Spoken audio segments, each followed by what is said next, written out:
감사인 잘 배우셨어요? 예. 이 정중은 세 가지 레벨이 있는 것 같아요. 정중 수준도. 강사도 이렇게 레벨이 있지만 정중도 이렇게 수준이 세 가지 레벨이 있는 것 같아요. 첫 번째 레벨은 제일 낮은 레벨은 이런 레벨이에요. 전문가 불감증에 걸린 정중. 제가 만든 말입니다. 전문가 불감증.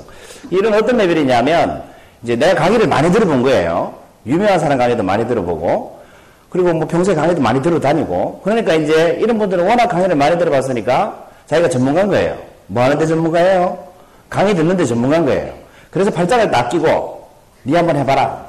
이런 태도로 강의를 듣습니다. 이게 전문가 불감증인 이유가 뭐냐? 전문가라고 생각하는데 전문가가 아닌 거예요. 왜냐하면 이 발장 끼고 니 한번 해봐라. 이런 분들의 공통점이 뭐냐면 그 강의들을 안 산다는 거예요.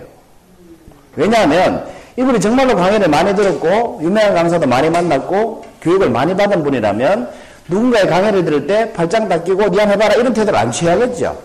어떤 강사도 그런 태도를 취하라고 강의하는 사람은 없습니다. 잘 들어주라고 강의하고 경청하라고 강의하지 않습니까? 그렇죠? 그러니까 이건 전문가 불감증인 거예요. 실제로는 반대로 살면서 자기가 전문가인 줄 알고 한번 해봐라 이런 태도를 취하는 거예요. 그게 가장 낮은 수준의 정중이에요. 그 다음 그보다 좀 높은 수준의 정중은 어떠냐 하면 그냥 잘 들어주는 거예요. 아 그렇구나 하고 호응을 잘해줘요. 이렇게 말을 하면 고개도 끄덕이고 하고 이렇게 리액션도 해주고 이게 이제 두 번째 높은 정중이에요.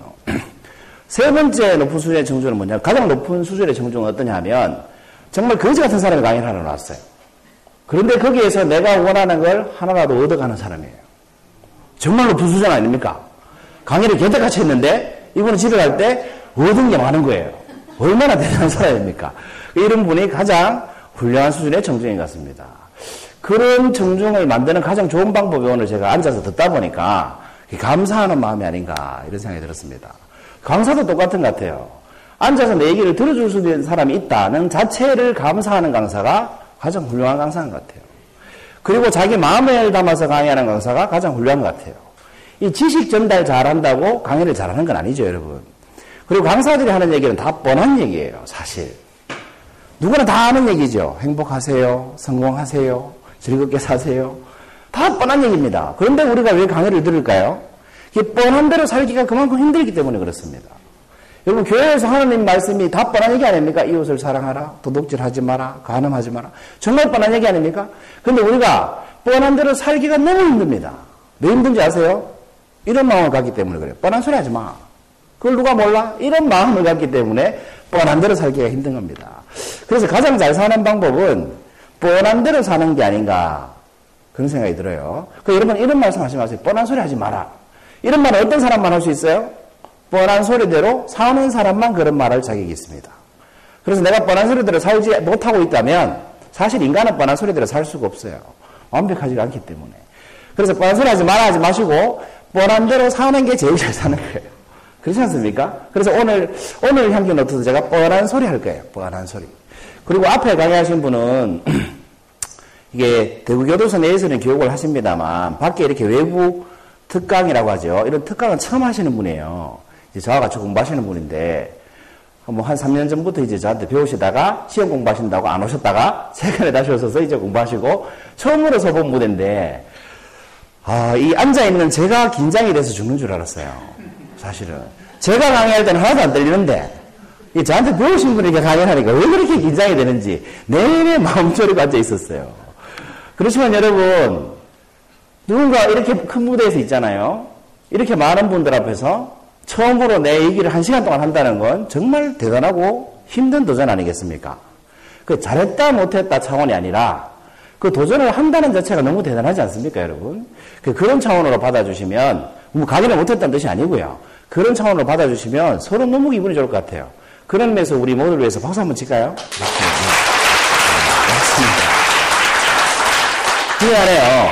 오늘은 42번째 향기노트 시간입니다. 제목 한번 읽어보실래요?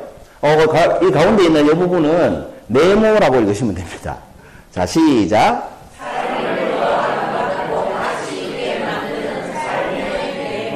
이 네모가 뭘까? 이 네모가 뭘까가 오늘의 주제입니다. 제가 힌트를 한 3가지 정도 드릴 테니까 한번 맞춰보세요. 여러분, 이 네모는 장작을 더 잘 타게 합니다. 이 네모가 없으면 장작불이 꺼집니다. 제가 매주 이렇게 근천에 이제 시골이 있는데 그 매주 근천에 내려가서 장작불을 뗍니다. 왜냐하면 불 때는 재미로 가기 때문에. 그 장작불을 떼보니까 한 1년 정도 장작불을 지펴보니까 이렇게 하면 잘 타고 이렇게 하면 잘 꺼지더라고요. 어떻게 하면 잘 탑니까? 이렇게 간격을 넣어주면 잘 타고 딱 붙여버리면 나무가 금방 꺼져버립니다. 이게 이 네모의 효과입니다. 이 네모를 뭐라고 할까요? 첫 번째 힌트입니다. 자, 두 번째 힌트. 이 네모는요, 사물을 더 돋보이게 합니다. 더 아름답게 보이게 하고 더 멋있게 보이게 합니다. 여러분 보시는 이게 무슨 꽃입니까? 벚꽃 맞습니다. 이 벚꽃 사진이 예쁩니까? 아니면 이 사진의 벚꽃이 예쁩니까? 앞에 거 못 보셨습니까? 이 벚꽃 사진이 더 예쁩니까? 뒤에 벚꽃 사진이 더 예쁩니까? 뒤에 벚꽃이 훨씬 예쁘죠? 왜? 네모가 있기 때문에 그렇습니다. 이 앞에 사진의 벚꽃보다 뒤에 사진의 벚꽃에는 네모가 있기 때문에 그렇습니다. 이게 두 번째 힌트입니다. 좀 참으세요. 두 번째 힌트입니다. 한 개 더 있습니다. 한 개 더 있습니다. 자, 세 번째 힌트는 뭐냐면 이 네모는 작품을 더 멋있게 만듭니다. 이게 제가 쓴 글씨입니다, 여러분. 대학교 4학년 때 쓴 것 같아요. 제 아내한테 선물로 주려고 썼습니다. 여러분 멀리서 보시면 좀 이런 생각 들지 않으십니까? 붓글씨가 평소 보던 거하고 조금 다르죠? 왜 저렇게 칸을 많이 띄워놨어? 이런 생각 들지 않습니까? 그런데 왜 띄운 것 같습니까? 자세히 보시면 여기에 보이실 겁니다. 이렇게. 이 틀에 맞춰서 글을 쓴 겁니다. 제가 불교 신자는 아닙니다만 그렇기도 하고 뭐 기독교 신자도 아닙니다만 제가 아내를 중학교 2학년 때 절에서 만났습니다. 중등부 학생회에서. 그래서 중등부 학생회에 가자마자 한 달 뒤에 제가 중등부 회장이 됐습니다. 한 달 만에 중등부 회장이 됐는데 회장되고 나니까 정말 당황스럽습니다. 왜냐하면 회장이 하는 일을 보니까 목탁 치는 거더라고. 그 목탁 치면서 반야신경이 오는 거 있죠. 반야신경을 외우면서 목탁을 쳐야 되는 거예요. 한 달 만에. 제가 반야신경 한 달 만에 다 외웠다는 거 아닙니까? 마하바냐바라밀 다 외웠다는 거 아닙니까? 아무튼 그때 목탁 치고 회장하던 제 모습이 아내가 볼 때 좀 멋있었나 봐요. 지금 아내가 지난주까지 왔었는데 오늘 안 왔네. 이 증인이 없네요. 그래서 아내가 저를 한 2, 3년 쫓아다녔다는 거 아니에요. 그리고 우리 결혼을 했는데 집사람하고 결혼하니까 그 집사람 중학교 친구가 아직도 만납니다만 중학교 때 그 집사람 친구들이 집사람 보고 그래요. 인간 승리했다고. 여러분 중학교 때 짝사랑했는 남학생하고 결혼하신 분 계세요? 대단하지 않습니까? 근데 고1 때 관심을 딱 끊대요. 고1 때까지 쫓아다니더니 집사람이 고1 때 관심을 끊더라고요. 이렇게 맨날 쫓아다니던 사람이 관심 끊으니까 은근히 관심 가는 거 아세요? 관심이 제가 관심이 가더라고요. 그래서 대학교 1학년 때까지 제가 쫓아다녔잖아요. 아무튼 그렇게 해서 결혼을 했어요. 그리고 4학년 때 이제 제대하고 복학해서 4학년 때 제가 서예 동아리에서 이렇게 붓글씨를 써서 집사람한테 선물했던 기억이 납니다. 제가 독학한 글씨입니다. 이 작품이 글씨 자체보다 있지 않습니까? 다른 어떤 이 네모 때문에 더 아름답지 않습니까? 다른 예를 들면 이런 겁니다. 수묵화지요. 이 수묵화가 아름다운 이유가 뭐겠습니까? 바로 이 네모 때문이라는 겁니다. 이 네모가 뭘까요, 이제? 세 가지 힌트를 다 드렸습니다. 그렇습니다. 역시 수성구, 우리 유학도서관에 오시는 분들은 수준이 너무 높아요. 여백. 어떻게 그걸 한 방에 맞추시는지. 여백입니다, 여백. 오늘 강의 제목이 뭔지 기억하시죠? 뭡니까? 대답 한 60분 정도 하신 것 같아요. 뭐예요? 여백은 잘 하시는데 제목이 기억이 안 나요? 뭐였습니까? 삶을 더 아름답고 가치있게 만드는 삶의 네모. 그 네모가 뭐라고요? 여백입니다. 그러니까 여러분 이 삶에는 뭐가 있어야 된다? 여백이 있어야 됩니다. 왜 그렇습니까? 한번 읽어보세요. 시작. 그렇습니다. 여백은 맞추셨으니까 이제 제가 조금 더 수준 높은 질문 해볼게요. 여백과 공백은 뭐가 다를까요? 공백은 그냥 비어있는 거고 예. 여백은 꼭 필요한 곳에 비어있다는 거. 오, 박수 한번 주세요. 네. 예. 대답의 수준보다 대답하셨다는 게 대단한 거예요. 그렇지 않습니까? 또 연결해서 한번 해보실 분. 여백과 공백은 뭐가 다릅니까? 아는데 좀 손들기가 힘들다, 그죠? 여러분, 공백은 말 그대로, 여기 아무 그림도 없다면 뭡니까? 공백입니다. 의미가 없잖아요. 공백은 그냥 비어있는 겁니다. 말씀처럼. 여백은 뭐냐? 여기에 새가, 날아가는 새가 없고 여기 가로등만 있다고 한번 가정을 해보세요. 그럼 나머지는 뭐가 돼요? 여백이 되죠. 이 나머지 여백은 가로등이 하나 생김으로 해서 나머지 여백이 뭐가 됩니까? 하늘이 됩니다. 무슨 말인지 아시겠어요? 흰 종이만 있다면 공백인데 거기에 가로등이 하나 서고 나머지 빈 여백은 뭐예요? 여백이 된다는 겁니다. 왜? 여백은 의미가 있는 빈 공간이기 때문에 그렇습니다. 하늘일 것 같고 새가 날아갈 것 같고 밤 되면 뭐예요? 별이 보일 것 같고 이런 상상이 되시죠? 그게 바로 여백의 힘입니다. 그래서 여러분 삶의 공백이 있는 것과 삶의 여백이 있는 것은 차원이 다릅니다. 그래서 제가 말씀드리고 싶은 것은 여백이 있어야 된다는 거예요. 여백. 그러면 이 삶을 더 아름답고 가치 있게 만드는 이 여백은 뭘까요? 여백이 있어야 되는데 여백이 뭘까요? 그건 이게 아닐까라는 생각이 들었습니다. 정답이 아니라 참고해 보세요. 무념무상이 아닐까라는 생각이 들었습니다. 이 무념무상은 굉장히 철학적으로 해석하면 어려운 말 같지만 단순하게 우리가 받아들이면 또 굉장히 쉬운 말인 것 같기도 해요. 무념은 뭐냐? 뭐 말 그대로 하면 뭡니까? 생각이 없다는 거 아니에요? 무념, 생각념, 없을 무, 무념, 생각이 없다는 거죠. 그런데 이 무념은 생각이 없는 게 아니고요. 여러분 이 무념의 이 사진을 보시면 뭐가 생각이 나요? 낙엽 의자 보시면 무슨 생각이 나요? 가을 생각나고 또 편안함이 생각나요? 훌륭하십니다. 또 뭐 생각나요? 의자가 비었는데 가을이고 쓸쓸함, 그렇죠. 쓸쓸함, 또 외로움, 뭐 이런 생각이 들죠? 여러분이 보신 사진은 뭡니까? 낙엽에 놓여있는 빈 의자 하나입니다. 그런데 여러분은 무슨 생각이 나세요? 쓸쓸하구나, 외롭구나. 네, 저런 경험 있는데, 저런 데서 저 바람 본 적 있는데, 이런 생각이 든다는 거죠. 여기서 드는 이 생각들이 뭐예요? 유념입니다. 무념하지 못한 거예요. 무념은 뭐냐 하면 이겁니다. 아, 낙엽 위에 의자 하나 있구나. 끝. 이게 무념 상태입니다. 의자와 낙엽이 여러분한테 외롭다고 하지 않았어요. 쓸쓸하라고 하지 않았습니다. 그런데 우리는 뭐예요? 쓸쓸해 한다는 겁니다. 외로워한다는 거죠. 왜? 무념할 수 없기 때문에 그래요. 무념하지 못하니까 어떻습니까? 삶이 복잡해지죠. 그냥 낙엽과 의자를 봤을 뿐인데 삶이 복잡해지잖아요. 그때 그놈 생각도 나고 복수해야지라는 생각도 들고 갑자기 삶이 막 꼬이기 시작하는 겁니다. 그 집에 가서 어떻게 해요? 화풀이하고 짜증내고 위험 물으면 대답도 안 하고 그렇게 되는 거 아니에요? 무념하지 못하기 때문에 그렇습니다. 그 무념한다는 건 뭐? 보이는 그대로 그냥 받아들이는 거예요. 낙엽 위에 의자가 있구나. 끝. 무슨 말인지 아시겠죠? 그럼 무상은 뭘까? 여러분 천당이 있습니까? 아니면 지옥이 있습니까? 천당이 있다 손 들어보세요. 한 분 지옥이 있다 손 들어보세요. 둘 다 없다 손 들어보세요. 손 들기 싫다 손 들어보세요. 지금 손 들기 싫으신 것 같아. 네? 다시 이 기권은 없습니다. 소실컷 천당 있다 손 들어보세요. 지옥도 있다 손 들어보세요. 관심 없다 손 들어보세요. 관심 없어요? 앞에 선생님 왜 관심 없어요?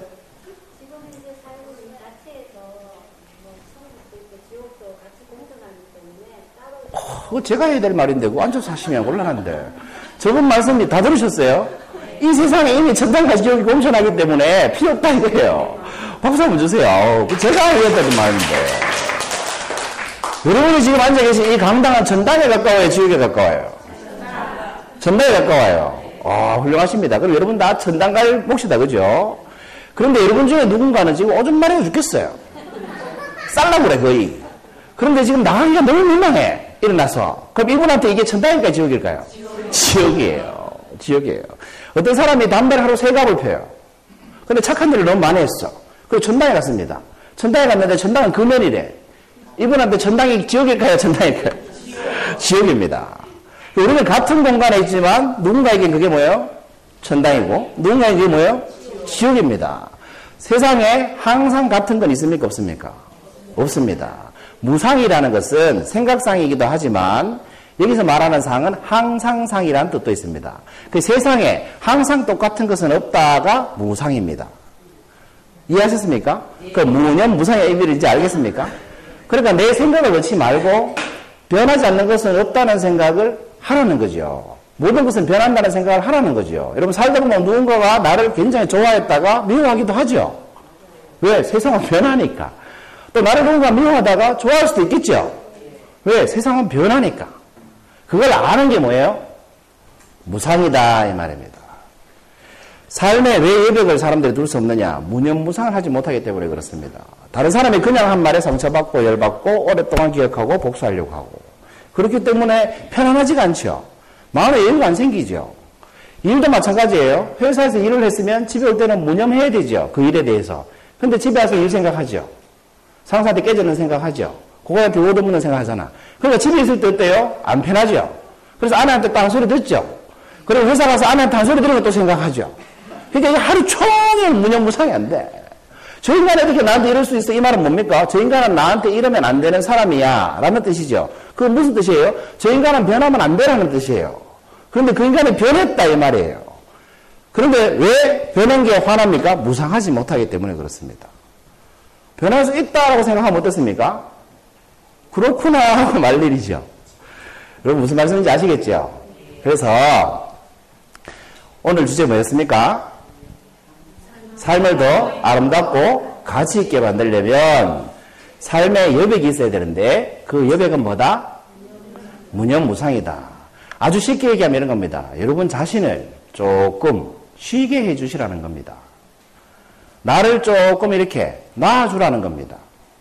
너 열받을 필요 없어. 너 신경 쓸 필요 없어. 네 잘못 아니야. 이렇게 놔주라는 겁니다. 넌 그럴 만한 자격이 있어 라고 인정해 주시라는 겁니다. 그게 뭡니까 여러분? 바로 존재에 대한 가치입니다. 여러분 사람은요 살아있는 것만으로도 가치가 있는 존재입니까 아닙니까? 그럼 왜 사냐고 물으면 그 사람은 왜 살아야 됩니까? 아니에요. 사는 그 자체가 의미가 있기 때문에 사는 거예요. 방금 말씀드렸잖아요. 사람은 뭐 존재만으로 가치 있기 때문에 누가 여러분 보고 왜 사냐고 물으면 그냥 산다라고 하세요. 왜? 그게 사는 이유입니다. 왜? 존재하기만 해도 가치 있기 때문에 사람은. 더 쉽게 예를 들어 드릴까요? 여러분 세상에서 가장 존재하기만 해도 가치 있는 분이 누구예요? 여러분한테? 엄마예요. 엄마. 아빠는 아니야. 엄마. 아빠는 별로 해당이 안 돼. 엄마는 뭐예요? 존재하기만 해도 가치가 있죠. 우리 엄마 건강하게 살아계시기만 해도 여러분 어때요? 마음 편하고 기분 좋죠. 존재만으로 가치가 있는 거예요. 나한테 아무것도 안 해줘도 되죠. 그냥 건강하시기만 해도 어때요? 행복하죠. 그러면 여러분 입장을 한번 바꿔볼까요? 여러분은 누군가의 엄마예요? 아니에요? 존재만으로 가치 있어요? 없어요? 자식한테 뭐 해야 돼? 안 해야 돼요? 안 해도 돼요. 안 해도 나는 어떤 사람? 가치 있는 엄마예요. 그런데 우리는 애들이 원하지도 않는데 널 위해서야 그러면서 자기를 막 희생시킨다. 그러니까 애들한테 널 위해서라고 말합니다. 이건 뭐예요? 존재만으로 가치 있는 나를 제대로 누리고 살지 못하는 거예요. 그리고 죄 짓는 거예요. 왜냐하면 그 아이한테 짐을 막 떠넘기는 거예요. 너 때문이라고 하니까. 그 아이는 평생 나 때문이라고 생각하고 살아줘요. 그러니까 이 아이가 늘 어깨에 짐이 있어요. 엄마 때문에. 엄마는 나 때문에. 엄마는 나 때문에. 그러니까 얘도 어떻게 돼요? 자기 인생을 못 살아요. 그럼 무슨 말인지 아시겠죠?